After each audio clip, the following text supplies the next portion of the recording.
두통이 만약에 본인이 발생을 했다 하면 두통이 언제 발생했는지 데이터 추가를 통해서 안녕하세요, 이피입니다. 여러분들이 제 채널에서 빠르게 만나보실 수 있는 소식 중에 하나가 바로 애플의 OS 업데이트 소식이죠. 오늘도 바로 애플의 iOS, iPadOS 업데이트 소식을 가지고 왔습니다. 바로 애플이 iOS 그리고 iPadOS 13.6 베타 버전을 배포를 했습니다. 저는 이렇게 개발자 베타 버전으로 먼저 만나보고 있기 때문에 어떤 기능들이 추가가 되었는지 살펴보고 있는데요. 6월에 열리는 WWDC 2020을 통해서 애플이 iOS 14 버전을 공개할 가능성이 높기 때문에 iOS 13 버전은 이번이 마지막 업데이트일 수도 있는데요. iOS 14, iPadOS 14를 통해서 어떤 기능들이 추가가 되는지 빠르게 만나보고 싶으신 분들은 구독, 알람 해주시면 빠르게 만나보실 수가 있습니다. 그럼 오늘은 iOS 13.6, iPadOS 13.6을 통해서 어떤 기능들이 추가가 되었는지 지금부터 살펴보도록 하겠습니다.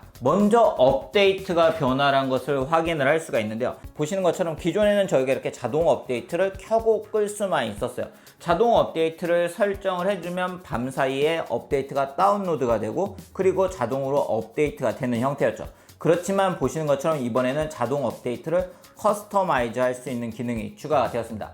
보시는 것처럼 iOS 업데이트를 다운로드 할 수 있는 기능과 인스톨 할 수 있는 기능이 나눠졌는데요. 다운로드를 이제는 밤에만 하는 게 아니고 낮에 와이파이가 연결되어 있는 상태에서도 다운로드를 해놨다가 자동 업데이트를 밤에 할 수 있게 이렇게 설정을 해줄 수가 있습니다. 이 업데이트 할 때는 와이파이에 역시 연결되어 있는 상태여야 하고 충전 중인 상태여야 된다고 안내가 되어 있는데요. 그렇기 때문에 낮에 주로 와이파이에 연결을 많이 해서 사용하시는 분들은 낮에 iOS 업데이트를 다운로드 했다가 밤에 자동으로 설치가 되게 변경을 해 두실 수가 있습니다. 애플은 건강 데이터에도 많은 신경을 쓰고 있죠. 지속적으로 건강 관련 기능들이 추가가 되고 있는데요. 이번 iOS 13.6에도 새로운 건강 기능들이 추가가 되었습니다. 네, 건강에 들어가서 검색을 누르시면 보시면 여기 영양과 청력 사이에 증상이라는 기능이 추가가 된 것을 볼 수가 있습니다.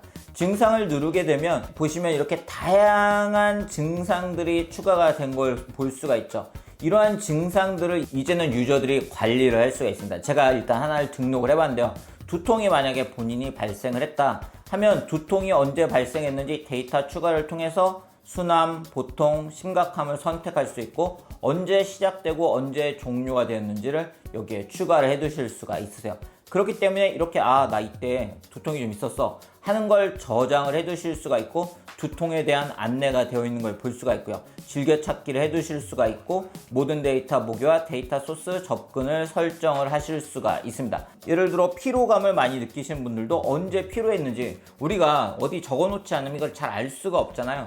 그렇기 때문에 여기에 데이터를 추가를 해두시면 나중에 내가 피로를 얼마나 느꼈는지를 확인할 수가 있고 만약에 병원에 가서 의사 선생님이 물어보신다고 하면 이러한 데이터들을 보여주시면서 이때 이렇게 증상이 있었다 라고 얘기를 하실 수가 있겠죠. 이외에도 이번 iOS 13.6 버전에서는 애플 뉴스에 새로운 기능들이 추가가 되는데요. 애플 뉴스를 기존에 읽다가 멈췄을 경우 해당 위치부터 바로 읽을 수 있는 기능이 추가가 되었습니다. 그리고 성능적인 부분에는 제가 업데이트를 하고 사용을 해보니까 약간 빠릿빠릿해진 느낌이 들기는 하는데요. 이런 부분은 그렇게 큰 차이라기보다는 조금 빨라진 느낌이 들고요.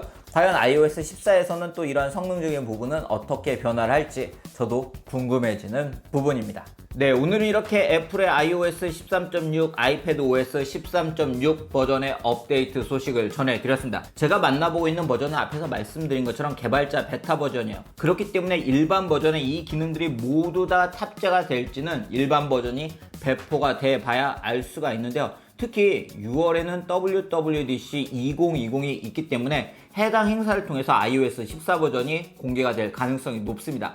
그렇기 때문에 애플이 iOS 13.6 버전과 iOS 14 버전을 어떻게 배포를 할지는 조금 더 지켜봐야 할 것 같습니다. 관련 소식들이 들리면 제가 빠르게 그 소식을 전해드리도록 하고요. 그리고 WWDC 2020에서 공개가 되는 iOS 14, iPadOS 14 버전의 소식도 다음에 빠르게 전해드리도록 하겠습니다. 구독, 알람 해두시면 해당 영상도 빠르게 만나보실 수가 있습니다. 그럼 오늘 영상 여기서 마치도록 하겠습니다.